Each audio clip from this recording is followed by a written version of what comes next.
Hey guys, I just want to show you guys how to fold your gis. Okay, there's like about half a dozen ways of folding the gis. At my school, we do it a little bit differently, and I hope you guys like it. And maybe take whatever information you can, blend it with other ways of folding the gis. All right. So, anyways, we have the jiu-jitsu gi, here, or the judo gi. All right, and let me turn this inside out first. What you're gonna do first is just drop it on the floor, okay, or on a flat surface. So usually my students, after we train, they all get changed, and then they come back on the mat, and they drop it on the floor. All right, and then they're gonna take the gi out, and they're just gonna open it up. Okay, so, okay. Now Greg, come over here for a second. Okay, now notice how my gi is being folded. It's like laying it out flat. See that? So all I'm gonna do, the first step, is just lay it out flat. Okay, so it looks like a scarecrow. All right. The second part we're gonna do is notice if I fold the gi on the sleeve, on the elbow line, it looks like a square. So that's what you want to do. You want to just bring it here. Now it looks like a square. Bring it here. Looks like a square.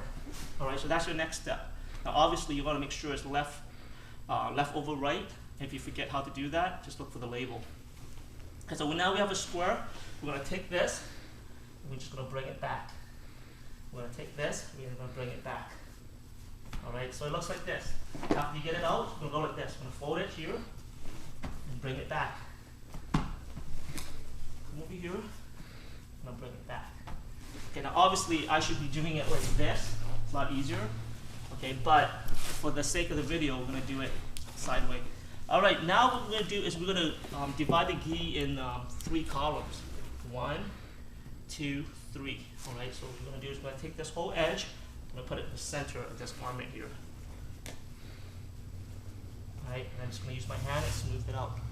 I'm going to take this whole edge, I'm going to put it in the center of the garment.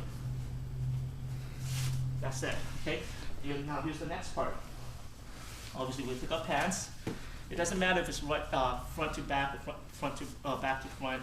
I prefer to go front to front. All right, so you have the back side. Straighten it. I take the end of it. I'm gonna come to the from the bottom to the top, and I'm gonna do it one more time. Okay, obviously this is not written in stone. All right, if I need to, I might fold this in a little bit. Okay, and if I need to, I might fold it again. Okay. Now what I'm going to do is, depending on the texture of your garment or whatever, you might leave it like this, or I like to fold it once. It's all personal preference. Okay, if you have a smelly t-shirt or a mouth guard, whatever, and you forgot to bring your gym bag, you can also put your t-shirt right here or your mouth guard, right? Fold it into here. Now watch where I place this. I'm not going to place it in the bottom. I'm not going to place it here. I'm going to place it somewhere in the middle. Alright, somewhere in the middle. Then I'm going to fold it once. Then when I fold it again, it forms a nice little pouch. Alright, so everything's secure. Alright, I'm going to push down a little bit so you have a nice pouch. Okay, here's the next step.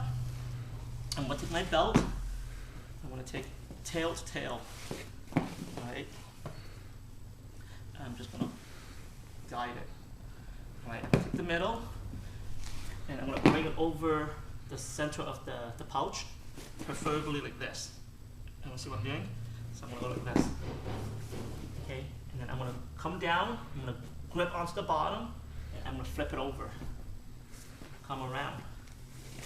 Right, and then I'm going to crisscross it. Okay, not too tight, just make it snug. I'm going to reach all the way to the bottom again, I'm going to flip it over. Okay, now depending on the length of your belt, okay, you can do this now, depending on the length of the belt. You're going to lightly do a knot. Okay, please watch. Can you see, Chris? Greg? Yep. Okay, I'm going to do it like this. Notice, I do 1. Now a lot of people will just finish it here. Okay, they'll just tie a knot here, okay, and take it home. The problem with that is that it's not tight, all right? You want to create an anchor point. So we go here. I'm going to take this, and I'm going to loop it over. Just one extra step. I'm going to take this one, and I'm going to loop it over here.